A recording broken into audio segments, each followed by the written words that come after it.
Okay, I welcome today to our online training for students.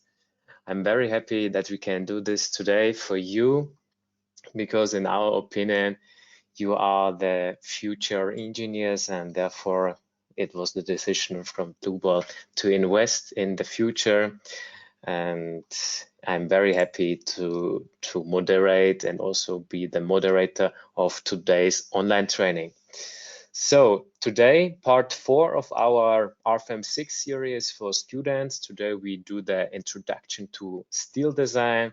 Few words about me. My name is Daniel. I am responsible here at Dlubal for our human resources and also acting as Chief Operating Officer for the most important managing decisions. Next to that, I am also responsible for the marketing and sales here at Dlubal.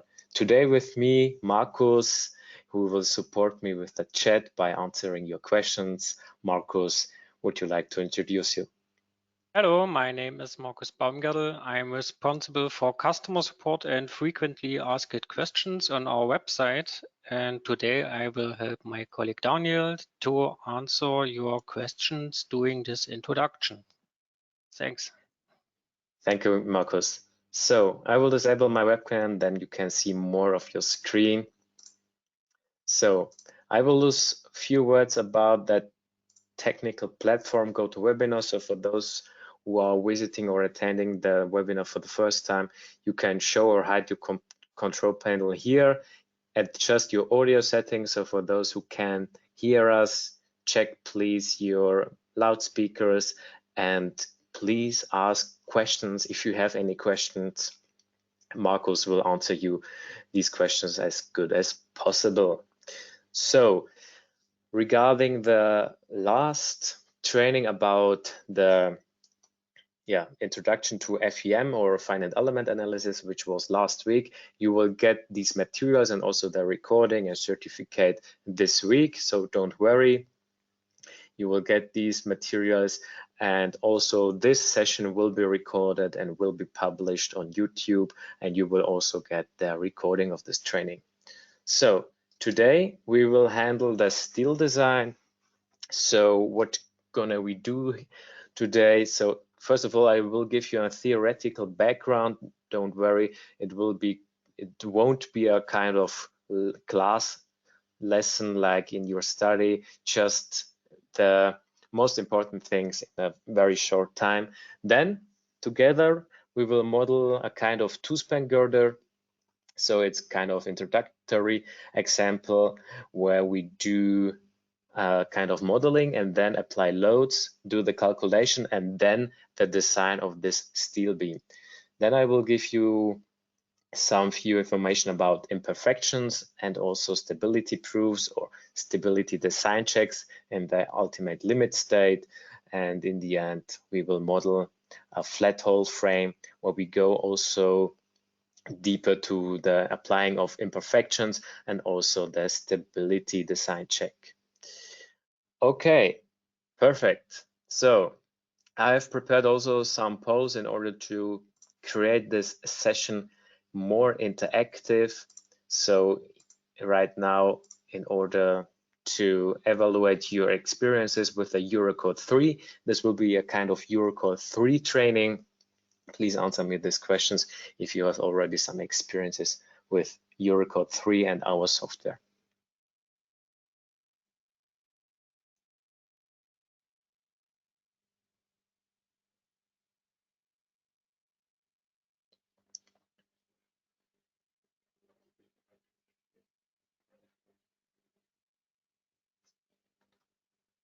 Okay, let's take a look to the results. So yeah, most of you have chosen that it's very new and or you have not so much experience. So today this training is perfect for those guys who want to get a rough overview and rough insight into the design of steel structures in RFEM 6. Perfect.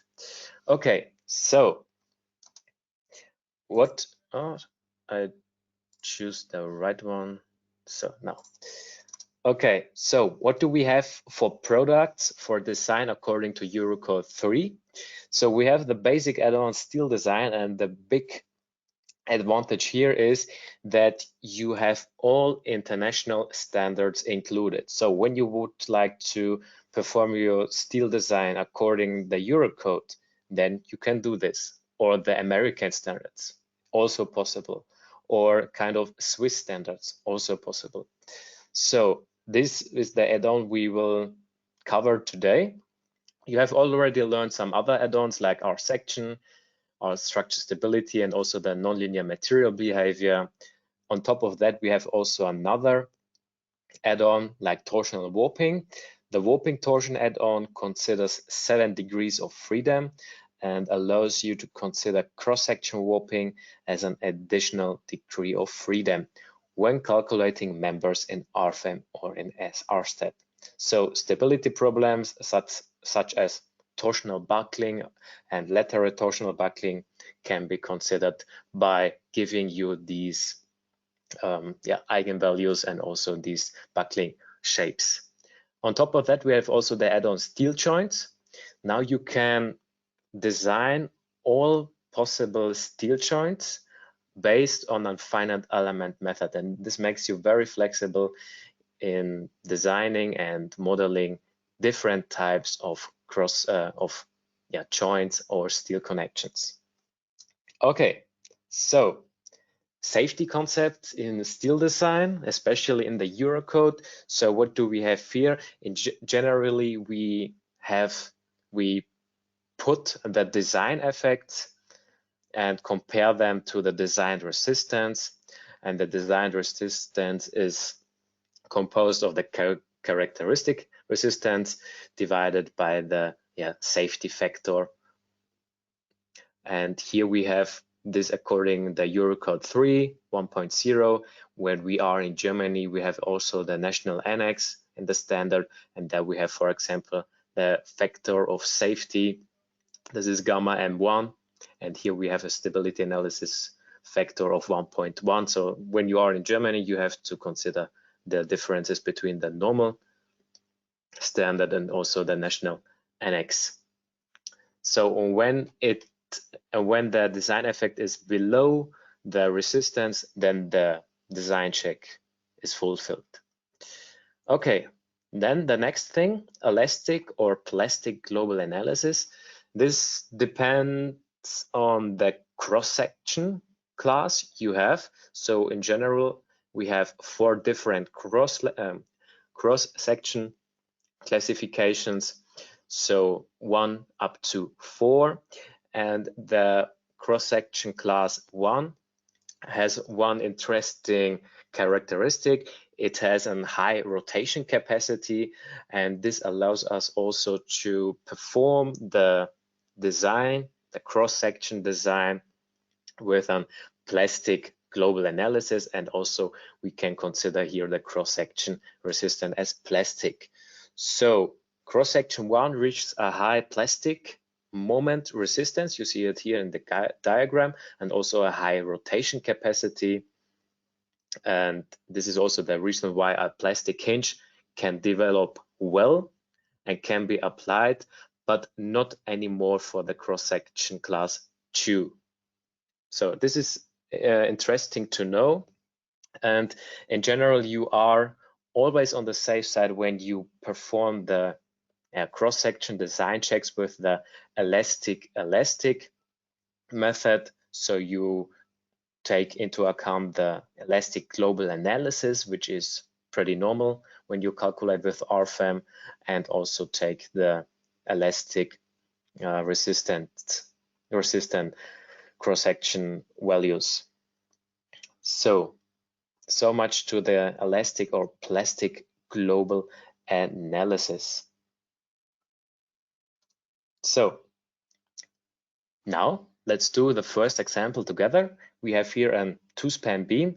We will model this and run a normal cross-section design check over this 2-span beam. Important there that we want to check the cross-section classification and also perform the cross-section design checks. no stability design check is considered there. This will be part of another example. And then I will give you an introduction to the difference between elastic and plastic cross-section resistance, and show you also how to activate the elastic method and also elastic plastic method. Okay, so let's jump right into it. I will open RFEM 6 and create a new model. So for those who would like to model with me, now it's the right moment to do that. I click here on File, click here on New, and enter here a name, two-span beam. I refer to my two-dimensional plane view, so this one, exact and plane stress. And now it's important to activate the add-on steel design. So every time when I want to design different materials, I have to activate the design add-ons. I activate this, and now I have to jump to the next register, standards, and here I have to choose the standards for which I would like to consider my design. So standard group Eurocode, because we are here today very international. I leave this setting like here. So I refer to the general Eurocode, also the standard group for the load wizards, and also the national annex for the steel design. Yesterday I did it with the German audience, and that we have chosen the German national annex, but for this day it's okay when we choose the European. Okay, I click on OK.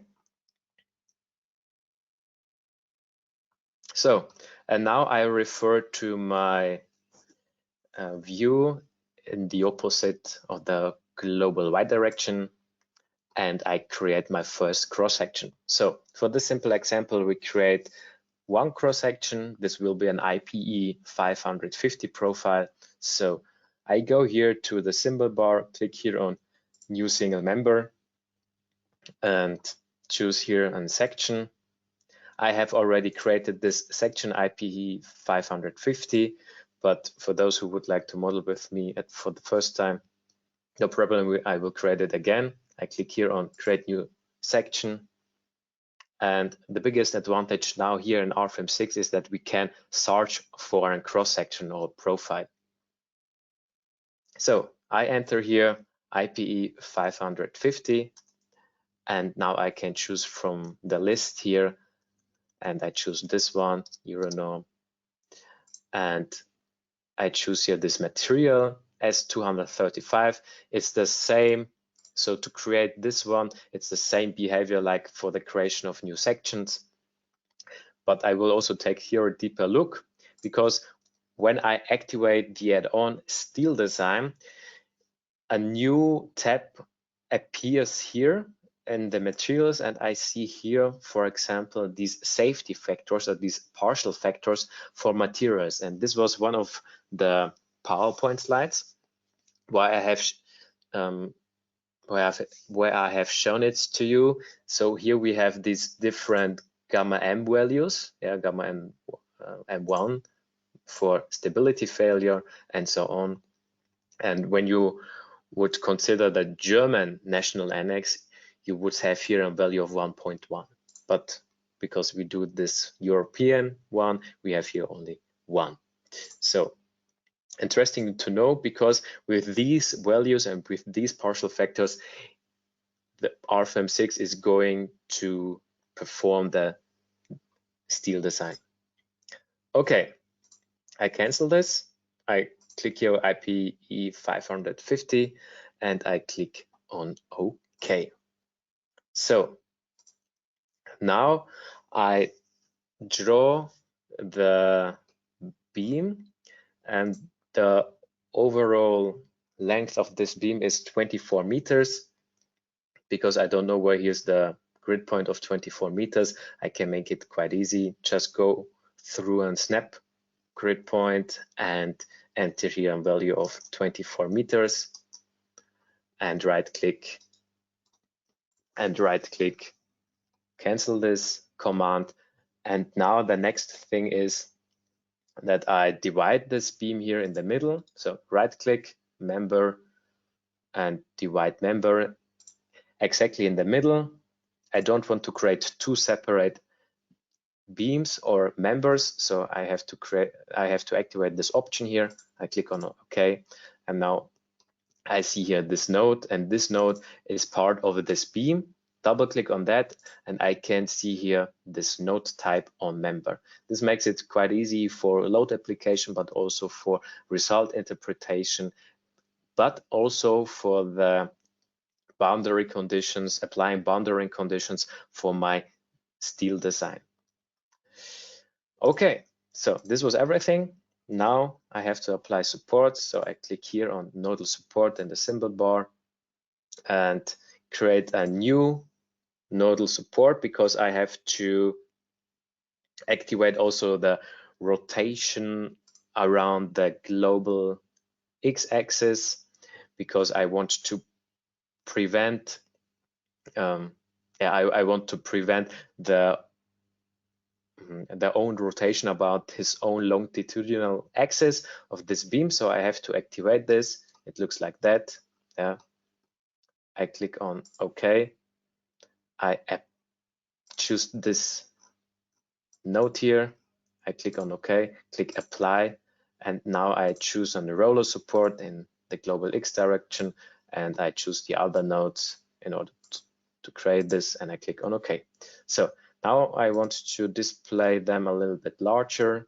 So right click on them and change the size of the graphic. Okay, the next thing is the loading. So for that, I go here to the load cases, go here to the load cases and create another load case with imposed load. And the action category is this one, so storage areas. Because when I combine these load cases into one load combination, depending on different combinatorics, combinatorics, then these action categories are important. Okay, so self-weight, imposed load, I think this is clear. So I choose here load case 1, then it jumps to this load case and I apply the loads. We have distributed member loads. So I'll go here again to the symbol bar and insert here a value of 8 kilonewton per meter. Choose this member, and this is now the advantage of this node, which is part of this beam. I say apply it next. Now I change the load case here, change also the load magnitude, and choose this beam here. I click on OK, again on OK, and now we have here these two load cases. Perfect. And when I take a closer look to the load combinations, I see here these one.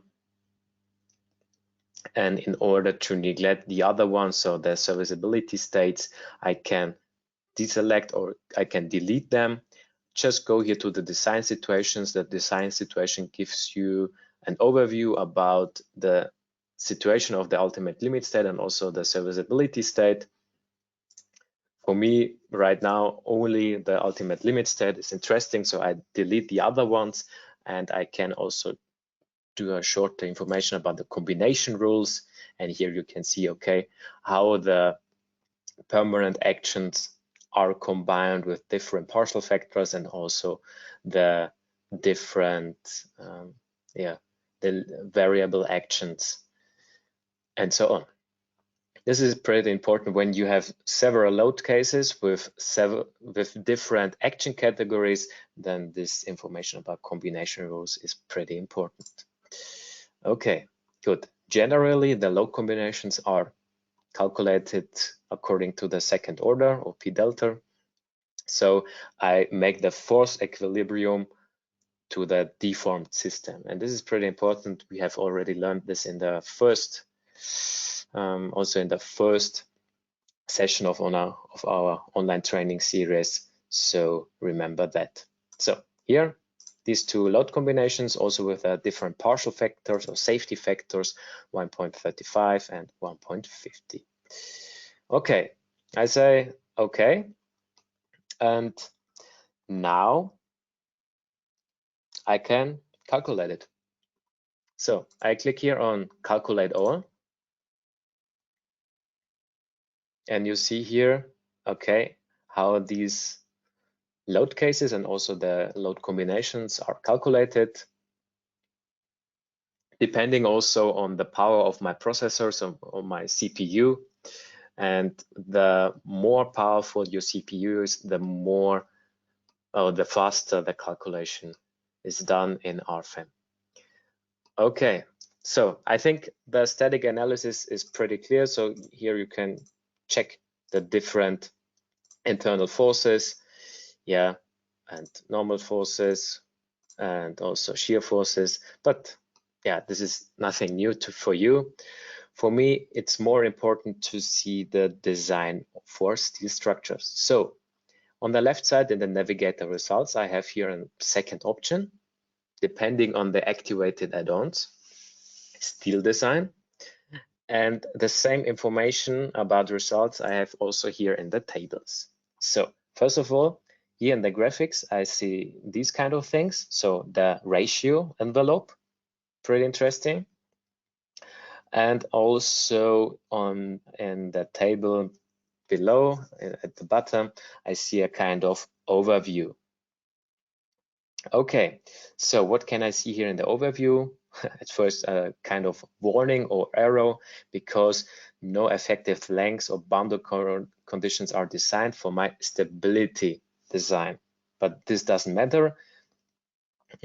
Nevertheless, RFEM considered the design of steel cross sections. So he did some steel design code checks. So let's go here to design ratio on members. And here we can see he made design check for the section proof, shear, and bending about y-axis. In this case, this is the design ratio by the design situation, but I can also take a look and choose here the design ratio by members and also by the location. Then you see here at every location where he did the design. So much to that.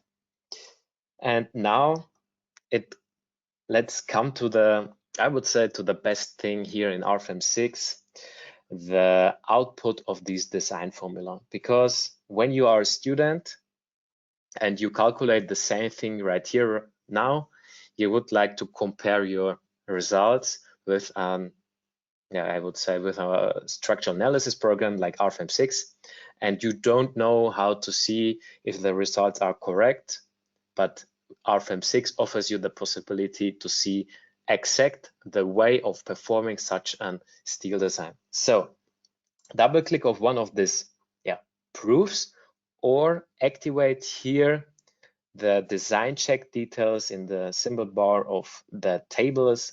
Click on this bar of the symbol, and what you can see is here the perfect described and explained design check according to the Eurocode. On top of that, also the reference to the line or an equation of the Eurocode, and now you can compare it to your calculated results. And when I was student, I missed that so much in other programs, and now we have finally it in RFEM 6, and it's so a huge advantage for you students in order to calculate your hand calculations and then compare your results with RFEM 6. So let's check what we have here. I will go through this thing here. So at first we have here the material properties based on the material we have chosen for the design. I think, yeah, pretty clear. on top of that, also the whole section properties in order to calculate the stiffness. And next to that, also the design internal forces. So with which internal forces we go to the steel design. And now we have here the design check, in this case, the shear and Z-axis. So we have here the design shear force resistance with 980 kilonewton. And also then the design component for the shear force and so on. And also here the design check ratio. This is pretty interesting. Now I can also change to the bending about the Y-axis.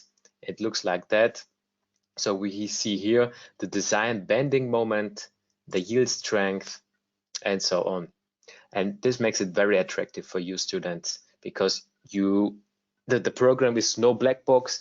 You see what was done in the program, and this will give you always a very good overview about the proof of this steel structure. So now let's go to the section classification. We have an IPE profile 550, and normally these cross-section classes are considered automatically in RFEM 6. So we have here different subpanels. I will come to that later on, where we find these subpanels, and here he performs the different the cross section classification. And we see here, okay, for that design, according to our internal forces, we have here this class 1. So it's very important to consider these C to T ratio. So in this case, we have here this 42. We have here these different CT limits for class 1, 2, 3. And when this CT ratio is under or between these limits, then these cross-section class is determined automatically. In this case, it's below this 72, so we have class 1. Okay, and we see here, okay, this is both sides, so this is the flank of this structure. Okay, now how can I see these different subpanels? We have every time the information about the whole section or cross-section.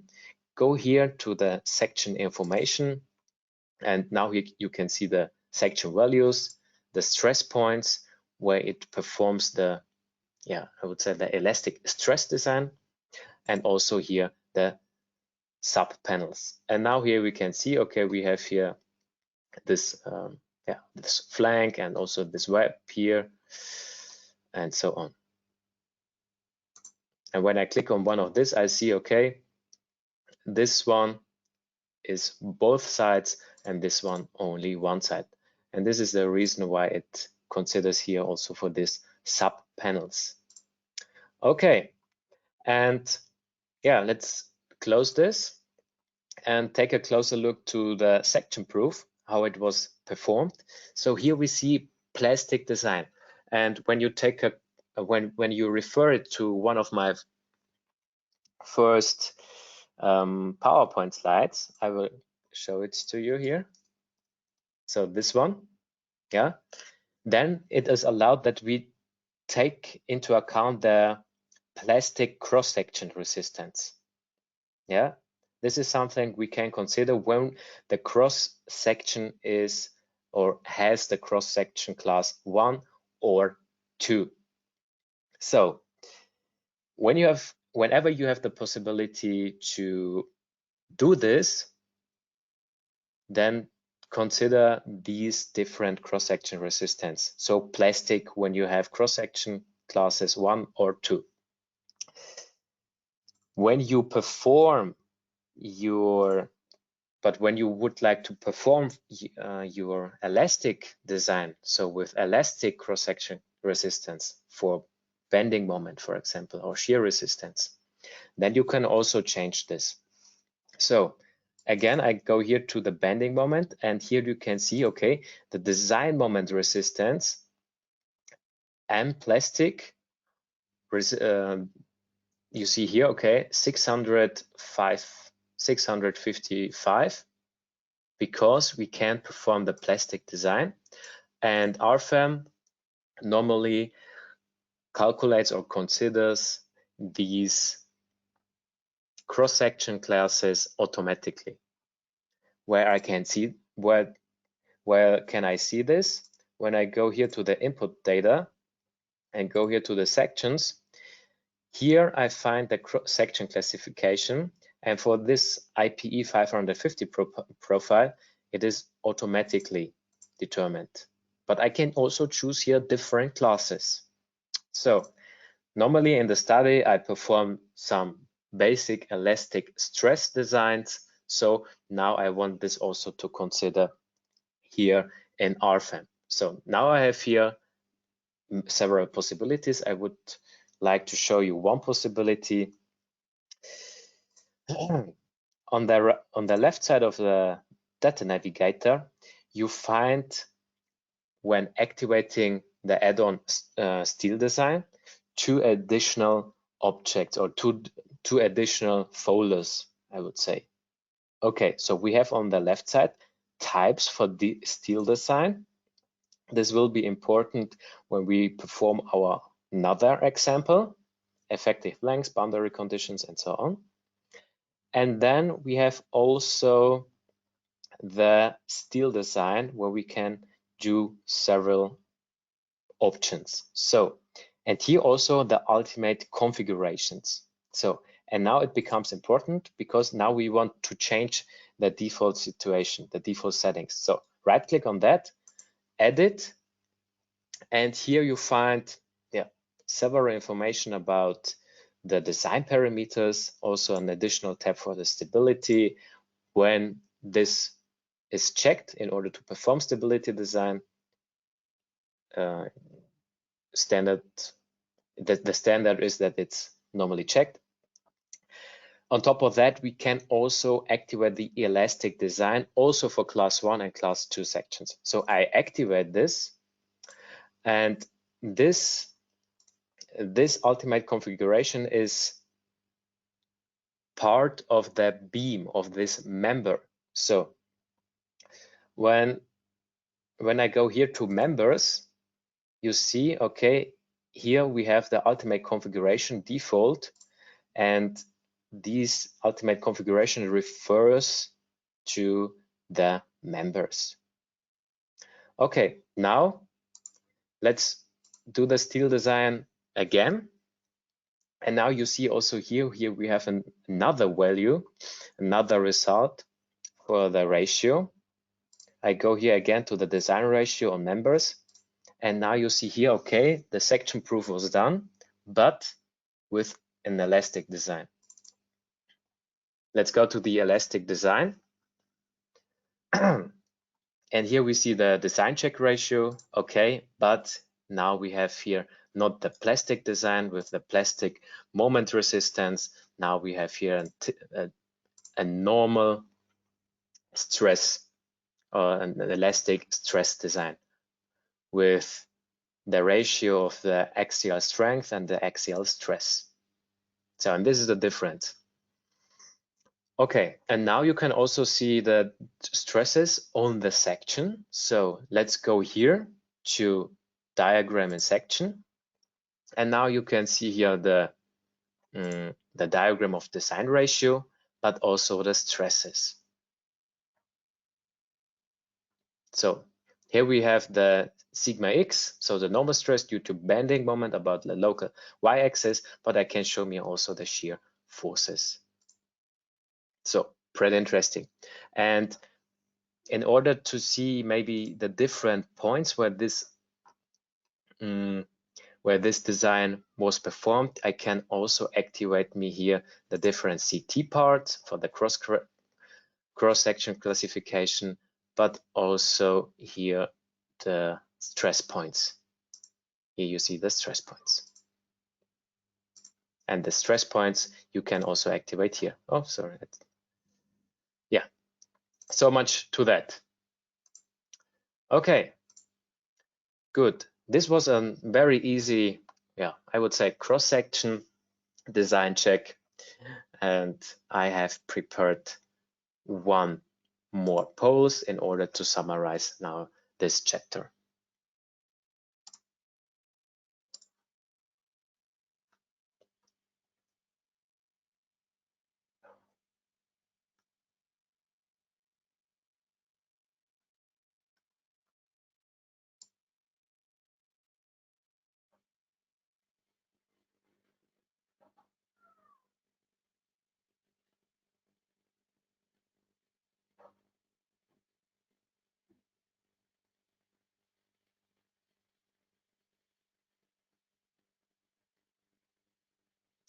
Okay, most of you have chosen.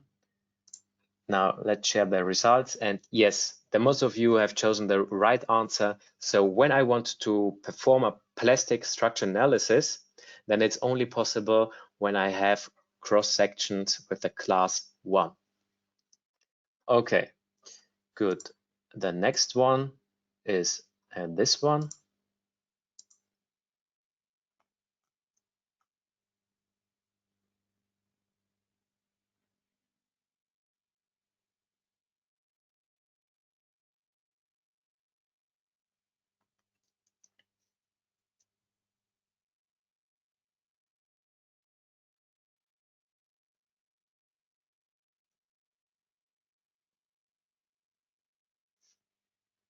Okay, let's close this, show you the results. And yes, so when I want to do an elastic calculation method, then it's possible for every cross-section class. And therefore you can use it every time. Even when you have cross-section class 1, you can use this. It's on the safe side, definitely, but economically you are quite conservative, and you could get better results when considering also the plastic resistances. Okay, so let's go ahead with the PowerPoint. So we have here now different effects of deformed geometry of the structure. So I explain you what I mean by that. So in the first online training, we have learned the difference between the calculation of geometrical linear analysis and the effects of second order analysis. So, and this makes a very important role in the whole topic of imperfections. So let's take a look. When I perform here a geometrical linear analysis, it makes no difference if I have here a slender column or really thick column. The results are, according to a first order analysis, the same.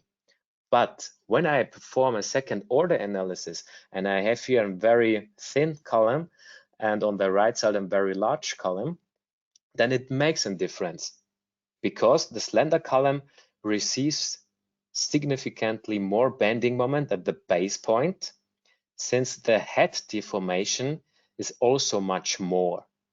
Therefore, the proportion of additional moments due to the compressive force is larger. And this is something you have to consider. For thick profiles, it makes no huge difference, but for very slender columns, it makes a huge difference, and this is normal in the design of steel structures. So, and then we have also the critical load factors.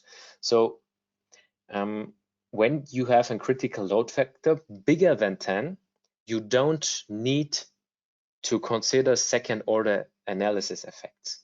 But when it's between 1 and 10, you have to consider it in order to consider these effects. And then you have to calculate according to the second order analysis. And this is pretty important to know, and you have to know this. And and the critical load factor is the ratio between the critical load and the existing load affecting this building or affecting this structural component. Okay, why I tell you this? Because this has always something to do with imperfections. So in general, what are imperfections? Imperfections are manufacturing related deviations in the model geometry and in the material properties. So what could it be, for example, real misalignments or tolerances in the production? So when I manufacture some steel profiles, when do I hot roll it, so of rolled sections, and there it can be possible that some internal stresses appears, and these kind of affections need to be considered, because what we do the whole time in the structural analysis programs is to consider ideal models, but the reality is not ideal. So in order to consider these effects, we have to apply imperfections. And now we have different kind of imperfections. We have on the one side kind of geometric imperfection, like this initial sway imperfection, and also structural imperfections. And both are taken into account as equivalent geometric imperfections. So we summarize these two different into one geometric imperfections. So on the left side, we have here this initial sway imperfections. So this is applied on the structure and considers an inclination of our whole structure. So it's a kind of global imperfection, and there we consider a default value with 1/200. When I have here additional effects like the height and also the rows of columns, I can make it smaller, this value. Then on the right side, I have here this initial bow imperfection. This is a kind of pre-curvature, and this is a local equivalent imperfection applied to the members, and depending on the respective profile, the yield strength, the buckling curves, and also the analysis method. So, and both of them can be summarized and applied on the structure as equivalent horizontal forces. So this is one thing. How can I consider imperfections too? Is with buckling shapes or buckling forms. So I do a kind of buckling calculation or buckling analysis with our add-on stability or structural stability. And when I see here this buckling form, I can scale this, and based on the scaled imperfection, I can also apply imperfection. So it's a kind of pre-deformation, and here we display the FE mesh nodes. Okay, so what do we have for methods for stability analysis? So when do I need to consider these imperfections, which we handled on the last slide? Normally only when I do second order analysis. So on the left side, we have one method. This is method A. Here we consider a global and local imperfection, and we calculate the structure according to second order analysis. The way of performing this design check is only the cross-section design. So in order to consider the stability, we only do a kind of cross-section design check with internal forces according to second order analysis. So this is the one extreme. The other extreme is method C. Here we don't need to consider any second order effects. Here we refer to the equivalent member method. This is also the method you learn very often in your study. Yeah. So we calculate the structure according to an geometrical linear analysis, so first order, on an ideal structure, so with ideal internal forces which normally don't appear in the reality. But we have to calculate the equivalent member length, and this is something what we can do for easy structures with a with the help of some tables and some books, or we can also consider this with the help of our add-on structural stability. And the combination of method C and method A is method B. Here we consider these misalignments with the application of global imperfections and calculate the structure according to second order analysis. So when I prove then stability analysis, we do this according to so we do this with the help of the results of the second order analysis. On top of that, we apply imperfections globally. So only these initial sway imperfections. And then we can take the member length as the equivalent member length in order to perform our stability analysis. So, yeah, what do we need to consider else? So the member imperfections are already included in the stability design according to Eurocode 3. And when I want to consider also additional applications of initial bow, you have to determine it for internal forces and moments in sensitive structural systems. So there you have to consider these things. But normally it's not necessary. Only when you have here this sensitive structural system, then you have to consider these things. And here it's a kind of condition for that. And now it becomes very important when I calculate my critical load factors with the add-on structural stability, then I get the results for my buckling length and also the critical load factors. But it's only for the flexural bending. Yeah, the stability failures like torsional buckling and lateral torsional buckling aren't considered. So if I want to take this into account through the eigenvalue analysis using the structural stability add-on, then I have to calculate according to 7 degrees of freedom. And then I can refer to the results because then they are correct. So again, to summarize it, when I calculate a structural stability of a structure, then I have only 6 degrees of freedom, and the result is only valid for the flexural buckling. So now let's come to the stability analysis approach. So I have here global and local imperfections, as well as consideration of all special effects and structure analysis. So I calculate with real internal forces according to the second order analysis. And the other way of approach is determine the ideal internal forces without or only partially considering imperfections. So it's method B and method C from the structural deformation. So all not considered effects must be included in the design method.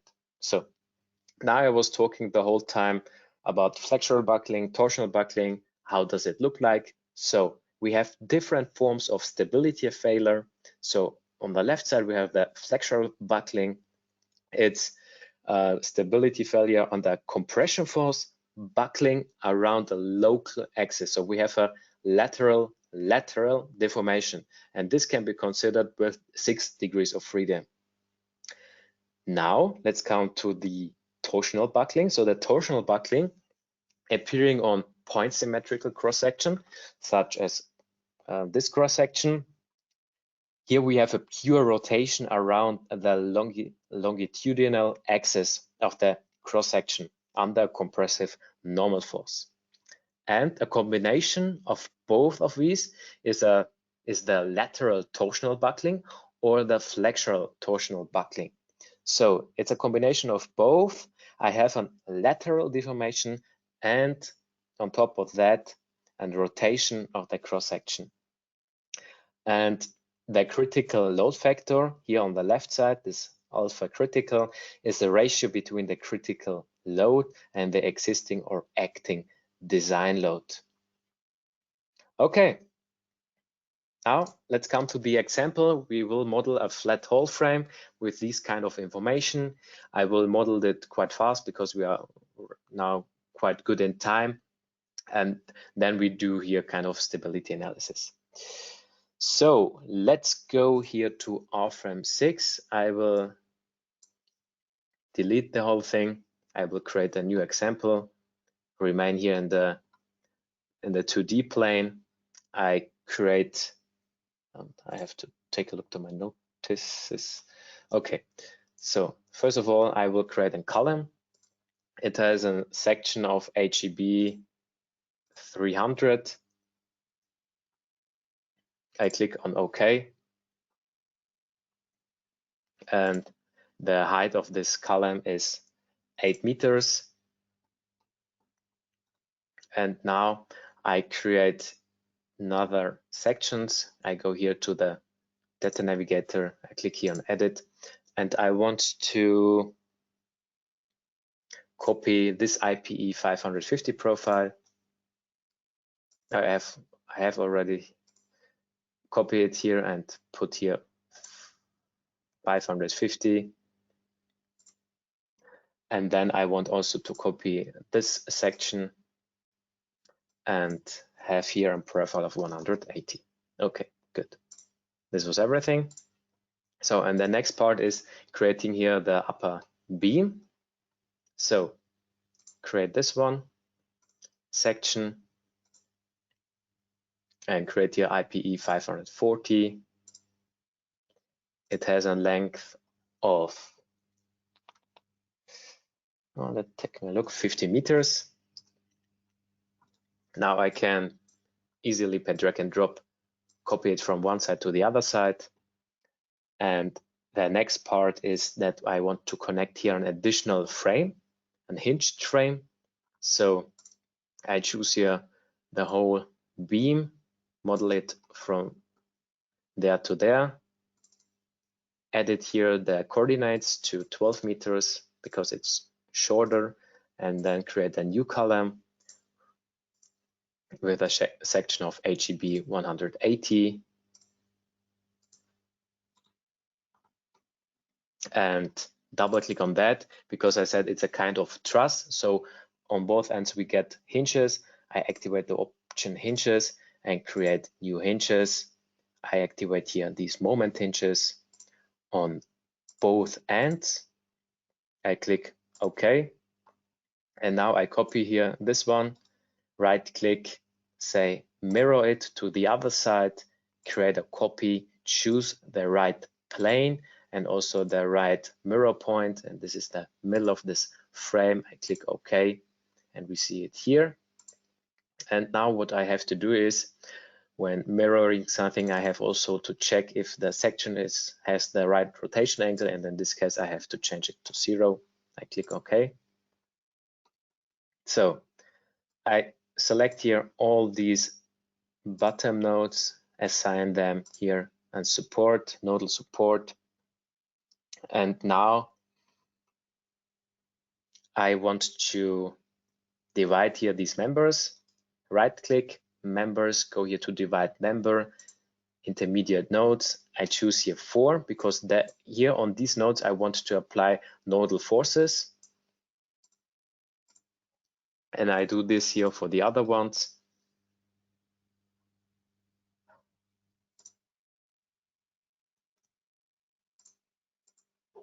Perfect. And now I create here my loads. So first of all, I go here to actions in this, to load cases. The first one is the self-weight. I can leave it like that. The second one is snow. I change the action category to snow. And the other one is wind. I change here the action category to wind. And because I have activated here the combination wizard, all these combination of different actions are done automatically. Yeah, you see it here. And also here the load combination, you see this one, how it acts. We have always a kind of leading load action category because there we consider the full partial factor. Okay, so this was everything regarding the load cases and combinations. I click here on self-weight, I say okay. Now let's apply the load. For the load case 1, self-weight, we don't have any loads. Now let's take a closer look to the snow loads. So here I want to consider point loads with 20 kilonewton. I choose here these nodes. I click OK, say apply and next. And for the outer nodes, only 10 kilonewton. And this is a really nice advantage of RFEM 6. I can remain in the same dialog, just choose different nodes, say OK, and OK again, and we have it like here. So, and now for the wind load, I apply here a member, so a member load for the global X direction. It gets a load magnitude of 2 kilonewton per meter. I choose here the the left column. I say okay, so it's my pressure side. I say apply and next, and for the suction side I have a load magnitude for as 1 kilonewton per meter, and I choose the right column. I say okay. Okay, perfect. And yeah, this was everything regarding the whole load application. Now I want to see if I have to calculate according my first order, so to the geometrical linear order, or to the second order. So in order to do that, I have to activate again my add-on structural stability. I click OK, and what is very nice that I can go here, for example, to the design situation, right click on that, I click edit, and here I can activate the combination wizard, load combination, second order, and now I only want to do the geometrical linear analysis, edit it, and now I want to consider the stability analysis. I click on OK, and now take a look what happens here at the load combination. Each load combination gets here this critical, so the option to calculate the critical load with the add-on structure stability.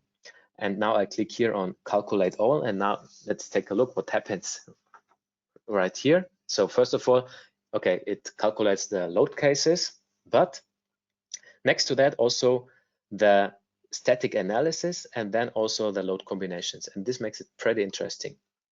So in order to see a rough overview about the static analysis, it always is good to take a closer look to the design situation. And here the design situation gives me an information about the stability analysis and the minimum critical load factor. And I see, okay, the minimum critical load factor is 6, so we are under 10. So normally we should consider the effects of second order. And we see also the load combination, which is responsible for this value, and this is the load combination 3. So let's take a closer look to the load combination 3. Okay, this is this load situation, and now I jump here to the stability analysis, and I see here this different mode shape and also this buckling shape. In order to show me the results a little bit nicer, I can go here to deformation, members, and say, okay, section colored. Okay, so nice. So what next? I see here the critical load factor. So the critical load factor says to me, here with a factor of 6, I have to multiply the existing load in order to fail due to stability problems. And I can also see here the results by member. And when I go here to the tab effective lengths, I see here also for the mode 1, the effective length factor of 3. And this is also possible for different members, like member 3. I can also go here, see this one, and so on. And this makes it very interesting because these values, they are necessary for my stability analysis when I want to design it according to the equivalent member method, so method C. Okay, here we have this value, remember it, almost 3, and here also almost 3. So what we do here is that we consider this for the stability analysis for my steel design. So we have 3 different methods for the stability analysis for my steel structures. Now I refer to my method B, so to the last one. And as you can remember, there we don't need to consider any second order effects, but we need to consider the right buckling lengths. Okay, how can we do that? Generally, every member has design properties. Yeah, when double click on one of the member, I see here the design properties. And when I activate the add-on Steel Design, it opens the option for design properties and also additional tabs in order to define several types of design. And there I can say that I want to assign effective lengths, boundary condition, or also shear panels and so on. And now I want to consider this. So for this column, I have here a buckling length or a buckling factor of 3. So I create here a new one. Now this new dialog opens and I can say, okay, how should the whole thing be determined and which effects should be considered. And now we can see here also torsional buckling. For that, it should be considered lateral torsional buckling, and especially the determination of elastic critical moment. So for the lateral torsional buckling should be done by the eigenvalue method. Okay, now how we can assign that? Click here on the tab Nodal Supports and refer here to this one. Yeah, but in this case it's like that. So we have here node 1 and node 2, and then let's give here the factor of 3, and this was everything. I click OK. I say yes, and now you see here these kind of supports, but these supports are not globally set.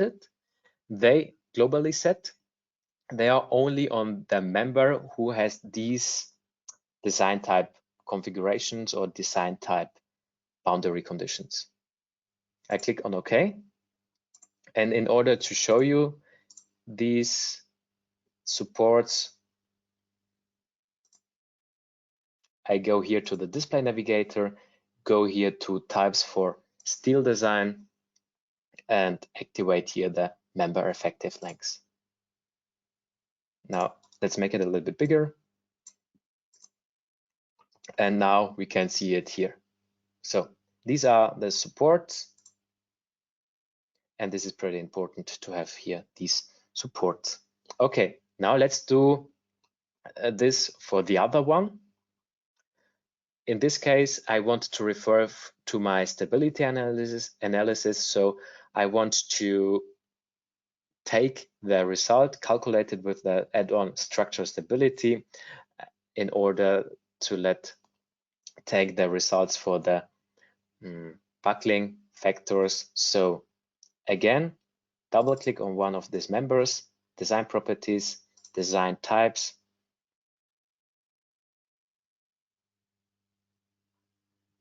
and go here to create effective length. And now I activate here the option import from stability analysis. And now I can choose here this stability analysis. I refer to my load combination of 3, mode number. Yeah, this is this one. And the member is this one.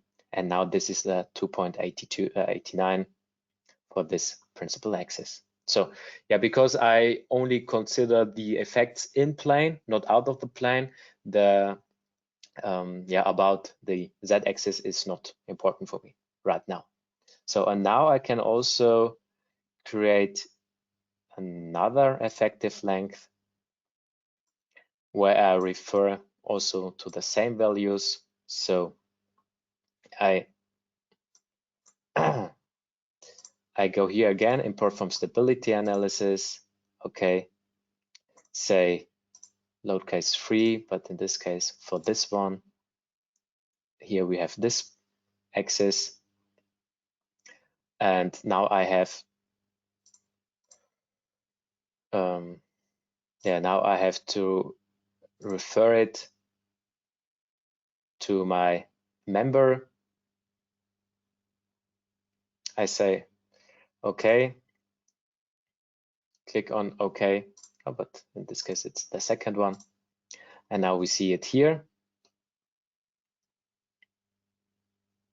And for those things, we have now here another where we do effective length here, the third one. Now let's edit it, assign it to this one and also to this one. Okay. And the last one is here, the upper beam.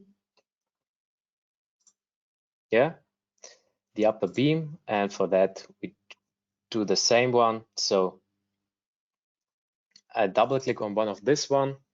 Oh no, well, let's do this another way. I go here to the effective length, create a new effective length, and say, okay,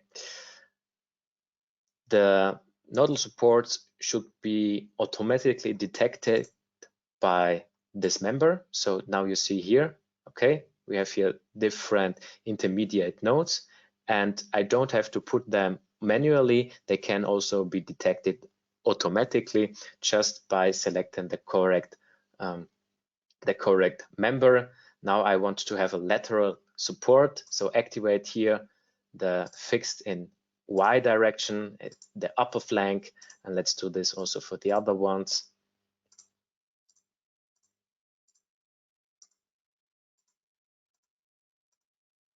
Yeah, for this one. And yeah, the principal axis remains like that. And now it becomes very interesting. I can refer it to this member and to this and to this. And although they have different lengths, it doesn't matter. These intermediate nodes are detected automatically. So you see here, okay, it fits. Yeah. I say okay. And now you see here these boundary supports, boundary conditions. And now I can say, okay, let's perform the stability, let's perform the steel design. So I say, okay, steel design, please perform it. And then you will see the stability design, and now it works. Yeah, and this is a huge advantage because in order to consider the stability effects, you have also to add effective lengths or boundary conditions. So, and when I have to add effective lengths, this is for the effective equivalent member method. So now, again, the huge advantage for you is double click on one of this proof, and now you see the longest the longest design check in the whole structural engineering field, because this is the bending and buckling check of steel structures. Yeah, and now you see here different results and values, and you can compare it with your own results. Yeah, pretty nice. Okay, this is one method. This was the equivalent member method. Now let's do another one. So let's do the method B. Therefore, I choose all these.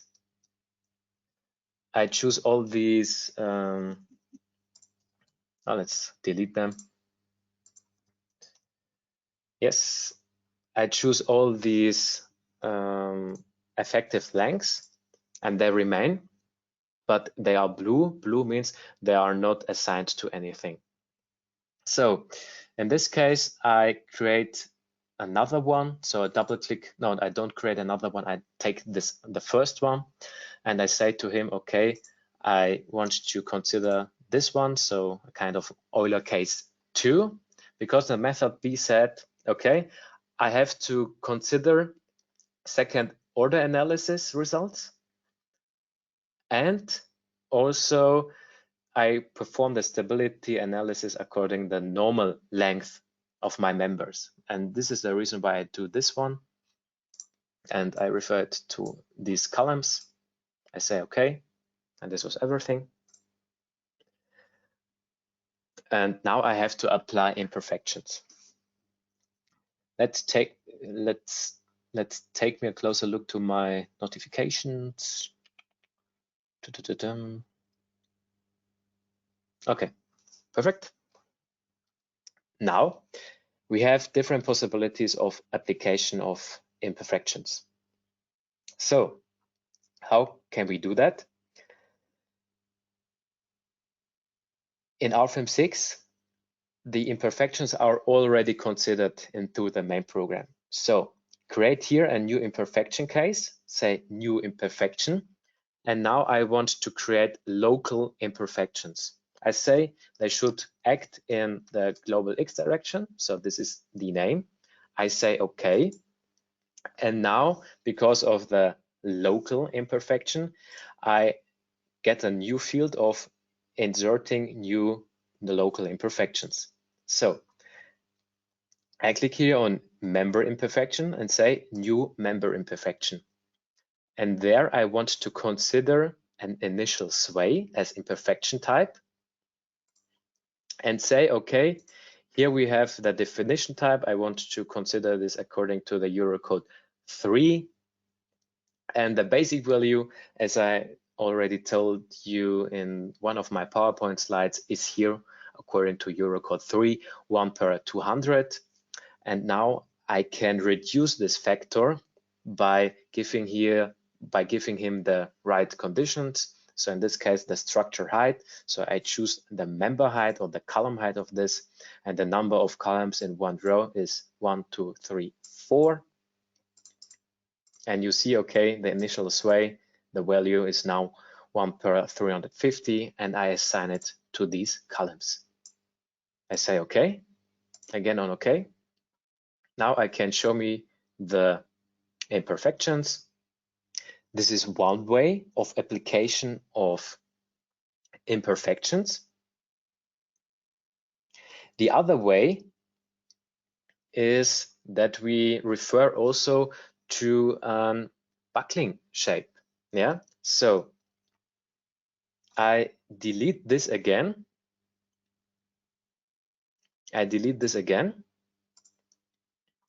Now I create a new imperfection case. And now I refer to my buckling mode. And now I have to select a load case. So in order to do that, I have go to, and I want to consider it here for my snow loads. So for this one, this should be my reference for my buckling mode,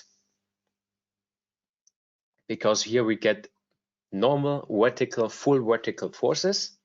So I go here to edit active load case, and here I calculate the critical load, also again with a structure stability add-on. I say okay, I say yes.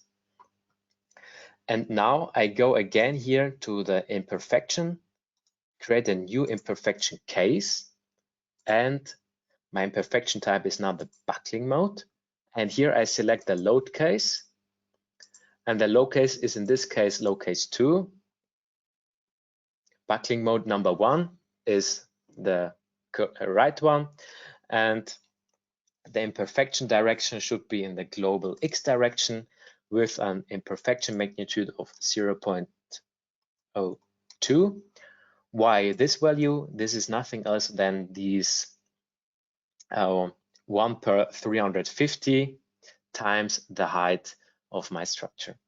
Yeah, and this is 8 meters, so 100 per 350. What we have in the local imperfection times the height of my structure is here this imperfection magnitude of 0.02.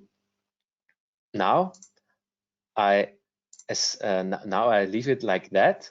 I say okay. Now I see here this imperfection case, and I can also see the inclination of my structure. So let's show me the results, and we say okay, the FE mesh nodes should be deformed and 20 millimeters. Let's take a closer look to the global deformation, and here we can see okay, here we have a global deformation of 20 millimeters. And now based on that, we refer now our load combinations according to the second order analysis. So what I have to do again is I go here to the design situations, right click, edit, and now I want to consider here the second order analysis without any stability analysis, but consider the imperfection cases. I click OK. Now let's take a closer look to the load combinations. And here we can see these load combinations, which considers the imperfection. And this is the way I want it to have. So I click calculate all.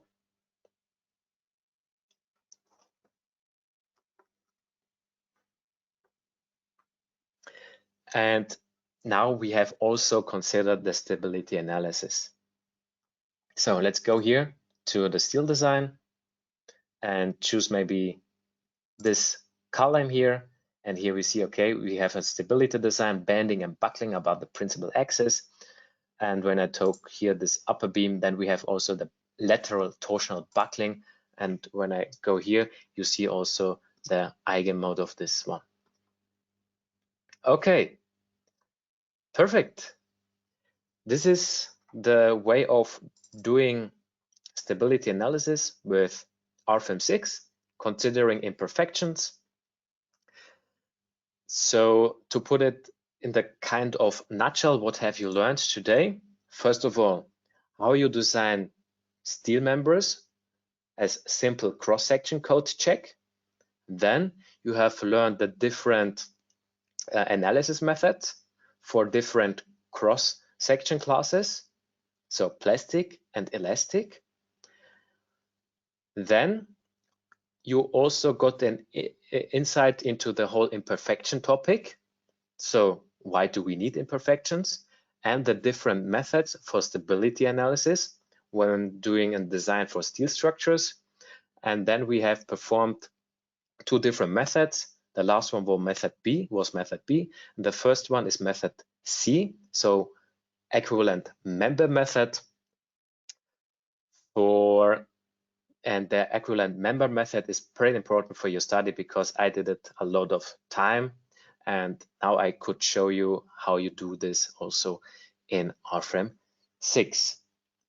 Okay, before we end the session, I want to recap the knowledge by giving you two polls. Please answer the one.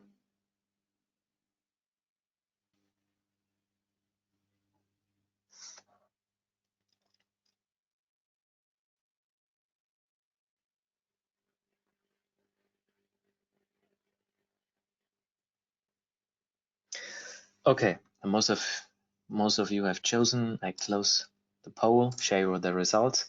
And yeah, remember, when you want to consider buckling shapes in order as application of imperfections, then the normal structure, the structure stability add-on in RFEM 6 considers only 6 degrees of freedom. So only flexural buckling is possible. Yeah. If you want to consider the other ones like torsional buckling and the combination of torsional buckling and flexural buckling, so the lateral torsional buckling, then you have to do this with 7 degrees of freedom.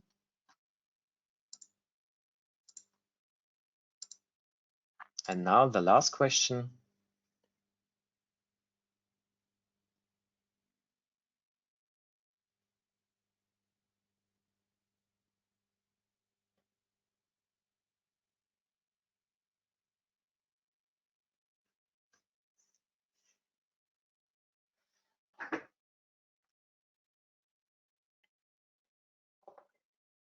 Okay, perfect.